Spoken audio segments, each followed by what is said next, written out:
rules about where and when AI is allowed to be used in the journalistic process, and then be very open with audiences so that they know where the AI is being used in the newsrooms as well. So they can tell, oh, this is definitely a piece of news that has been checked by and has been fact checked and researched by a journalist, even though this is where AI was used in the process.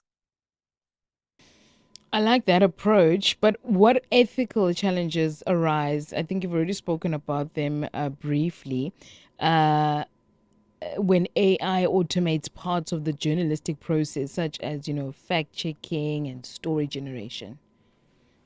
Well, yeah, that's actually ethical is a big issue that we're constantly dealing with. And I think what's important is those rules that I'm talking about. So when we deal with content moderation, suppose everything from content moderation to fact checking to actually making sure that when journalists are using it to research story ideas, that we're bearing in mind that number one, we understand the journalist understands or is trained to understand how the AI works. And AI, even though it sounds like a human, even though it sounds like it's thinking, it's an algorithm. And Mm, it's only as good as the information you put in. yeah. And if you look at the internet, people of color, women, African data, it's not in the data sets. So if you're looking for true data or accuracy of facts, you need to bear in mind that those aren't in the data sets. The Mm, information you're getting out of the AI is not completely accurate to begin with. sure. And what you need is what we call a human in the process, or human in the Mm, loop is what we mm, call. So you're not farming out all this content. And I know a lot of newsrooms, to save costs, mm. have been cutting down on the use of journalists to say, oh, well, this is an easy process. We can just replace it with AI. AI. Or one journalist can now do the job of 10 journalists because they've got AI producing. That is not simply not the case, because it's only really a journalist with training that can say, oh, this isn't accurate. This doesn't actually represent my community. This doesn't Mm, represent actual facts. A journalist can spot where those data sets are deficient. So we definitely always need a human in the loop. Um, and the ethical questions as well is that most newsrooms now, you were talking about the fourth industrial revolution in your introduction. Um, Most newsrooms are going, well, we can't train journalists. We can't bring all of these processes in. So we won't deal with this right now. We're going to deal with it when we get there. And the truth is, as you've said, it's in the palm of your hands, whether you like it or not. The journalists in mm, your newsroom are already using it. So mm, without these clear rules in place where you tell the journalists, yes, you can use AI, but it's usually only in these instances. Please don't use it to write your stories. Please mm, don't use it to fact check without you fact checking the fact check, or fact checking the algorithm or the data set that's going into it. mm. And what you find is that even in small newsrooms now, it's impossible to train your entire journalistic data, every journalist in your newsroom overnight on Yeah. how the algorithms work and how to properly use it. But you can have a select group of journalists in Mm, your newsroom, and there are resources that are training journalists now all over Africa that are saying we'll have a specialized unit. So run that by your AI unit and say, is this accurate? Is this tool that we're using to do the fact checking, to even fact check your translations? Because as you all know, when you use these translation tools on the internet, they're not 100% accurate. So imagine, as a journalist, you're using those translation tools and then reporting on it. It becomes this terrible feedback loop where you're now using the data, creating your own false data sets, and then reporting on it. mm, That could be a situation we don't want to get into. So we do definitely need these rules to use them. And then, there's best case scenario, the journalistic community is trying as a whole to address these ethical challenges. mm, So see what use cases are being used in other small newsrooms across the global south. So we've got this big conference that's happening in a couple of weeks, the World Conference for Science Journalists, where we're sharing a lot of these tools that are being used across the global north and south, these resources that are being mm, developed to help us deal with not just sort of AI, but quantum and all of these big scientific quandaries and problems that are coming up in the global journalistic landscape, and how best practice we deal with this across the globe so we can share information and sort of build a journalistic community up together, Mm, and make best use of our resources, because journalism worldwide is under threat. So, from lack of resources, from lack of funding, from a number of things. So, sharing these best practices and these skills and information and tools from other journalists around the world would be incredibly helpful for us. mm. And what would you say is one of the potential long term impacts of AI on media businesses, including advertising, subscriptions, and audience engagement? Well, I think there's a number of ways that you could look at this in terms of just from a marketing perspective. We've already seen, newsrooms with sort of better access to resources trial out different ways of using this in marketing and reaching different audience sectors, sort of activations to say, well, this is a bit of journalism we're reporting on. It's a good bit of journalism that reaches our community. What are the other ways besides that we can make use of our media resources to reach our audiences? And how can we get our audiences to feed information back to us in a way that creates new information in more useful ways?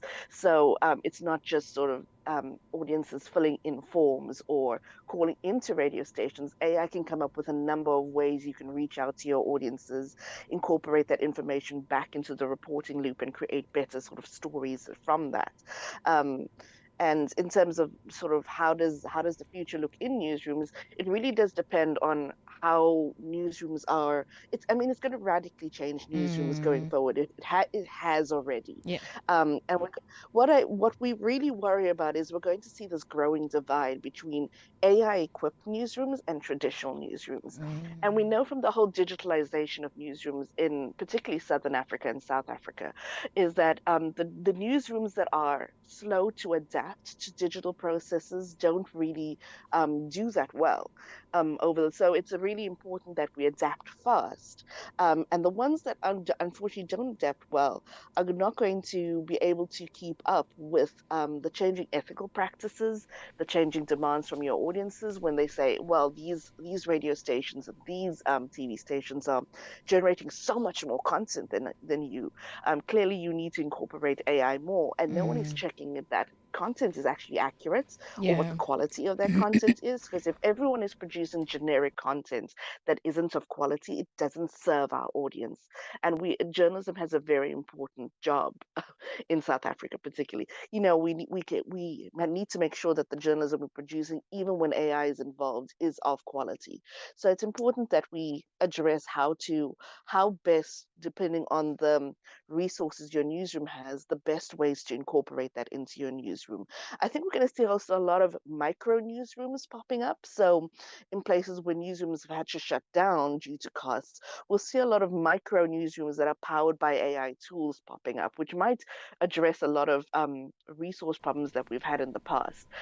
So this will be an interesting space to see where that comes up. And by micro newsrooms, I mean something dedicated solely to environmental reporting, let's say in Limpopo, or Mm, something dedicated solely to reporting on gender-based violence in the mm, Cape or some. So it's a very non-traditional approaches to newsrooms and reporting news, but we do need to be adaptive and you sort of look at what's available in terms of free resources and best case scenario, and then just really focusing on retraining journalists to be able to use these tools in the best way possible, so they don't feel like they're floundering and they just are being told use AI and they're not sure how. That we're mm, giving them a roadmap for how to properly use the right AI tools in the right context, in and out of their newsrooms. absolutely. That prior training is very, very important.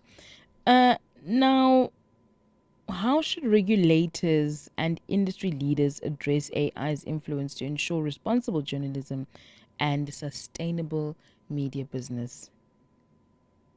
So I've been working quite consistently over the last 2 years on working both on the journalism side and on the regulation side. So the the differences so it's between the sort of what's happening in the rest of the world in the terms of journalistic policy and policy in terms of ethics and how we deal with AI in various industries and what's happening in the global south. And I think what we're seeing in terms of developing policy is that we're both seeing a reflection of that we both have the same problems and that we all are sitting with how to regulate an industry that's moving so fast with a tool which is policy that moves slow by its nature. There's a lot of processes involved in creating a policy and a rule book to how you responsibly use digital in the newsroom or in an industry. But problem we actually seeing is that regulators are a little bit hesitant to create a set of rules because they don't want to inhibit innovation from happening. If you create a set of rules to say you're not allowed to do these things, then you're stopping the innovation from happening almost. People are a little bit more circumspect about how to power ahead and create new things if there are a set of rules. So they said, well, let us step back and let us wait on the rules and let all this innovation happen. And the danger of that is that now you're letting tech companies decide how you use these tools. And that's never a good idea because tech and journalism don't always have the same interests at heart. So in terms of creating policy, we need to, really share resources. We need to make sure that the people creating policy are properly trained, number one, in how the technical aspects of AI work. We see a lot of these regulatory bodies that don't actually have a technical person on the board who is advising them on policy. And so they're dealing with all these technical aspects as a whole, which means AI is being lumped in with social media, which is being lumped in with the digitalization and the fourth industrial revolution, and let's throw quantum in there as well. When these are very different processes, so you need to make sure that the policy bodies actually have someone who knows how algorithms are working and how being used and how the data sets are deficient and not being used and are being used, advising these bodies on the best way to use it, and then are also keeping up with um, how AI is being used by malicious actors. We've been talking about all the positives so far. We're not bearing in mind the fact that during elections there's a big information and disinformation campaigns that are using tools like AI to spread a lot of misinformation. And they need to be very well informed of how those are happening. So when we're creating policies, they're really quick policies and reactive policies and well-informed policies that can make sure that they're protecting both the journalists and the audiences. Because at the end of the day, we serve our audience first as journalists. So we need to make sure everything that we're doing is ensuring the integrity of the information that we're providing them. But that we're also not moving so slow that we haven't served them at all yet. Absolutely. That's very important. Now, Surisha, any last words when it comes to AI, newsrooms, journalism? I mean, there's so much that we're going to be discussing. I'm hoping a lot of journalists get to attend our conference in a couple of weeks because I'll actually be leading the session on AI with some audience, a really awesome audience, journalistic experts who deal with not just AI in Southern Africa, but deal with AI in the world and sharing some of these resources. But I think what we need to bear in mind is that everyone now AI has become a topic of conversation that everybody is overly familiar with without knowing too much about. And I think we need to bear in mind that this is actually a very common. Everyone's an expert on AI today. But but the thing is that it is actually quite a technical thing to bear in mind. What you're looking at is not always the truth. I have a lot of people quoting AI back to me and saying, "Well, I've asked ChatGPT, so this is the and it's amalgamated all the truth on the internet, so this is the accurate Oh information." It's my like, gosh. well, and these come from professionals. I mean, we've had lawyers produce briefs for, we've had that reported in the news that is fabricated AI because AI, when it doesn't have, this is how an algorithm works. If you're familiar with the technical aspects of it, if it doesn't have an answer for you, it'll make up an answer for you. And because it's very good and it's at being trained to replicate human voice, it'll sound so good and it'll sound, yes, that must be it. Or I need a source for this. this, or I need a town to Mm. represent the story. And if the journalist is not trained to go, I'm just going to check if this town actually exists, or if this Ah. legislation actually exists, that is not going to be very good. And that, Yo. sort of has an impact on the way the audience we can't afford to lose our audience trust at the end of the day. So we need to bear in mind that we need to be trained properly on actually the basics of how artificial intelligence works and what it can and can't do, and that the fact that if it's taking all the information on the internet and giving you an answer, it's also taking all the incorrect information on the internet and giving you an answer.